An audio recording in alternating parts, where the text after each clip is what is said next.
If you're flying Pegasus Airlines anytime soon, listen up. Their hand baggage rules have changed recently, and getting caught out at the gate can result in a hefty last-minute fee. Let me explain exactly how their sizing system works, so you don't get hit with an unexpected charge. Those metal frames at the gate are there to enforce two distinct bag sizes.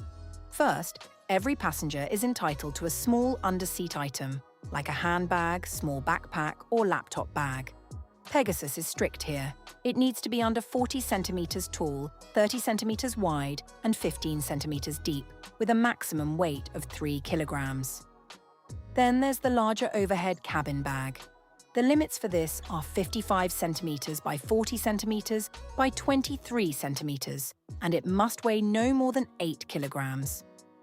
Here's where most people mess up.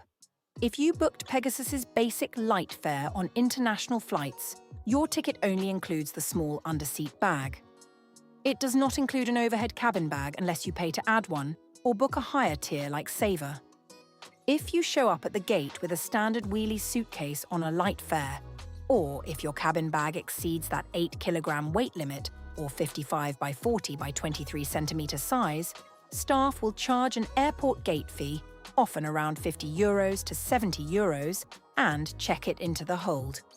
Now, about those checks right before boarding, staff will look closely at two things.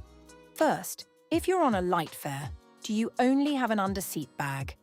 And second, if you paid for a cabin bag, is it under 8 kilograms and able to slide into that metal frame without any squeezing?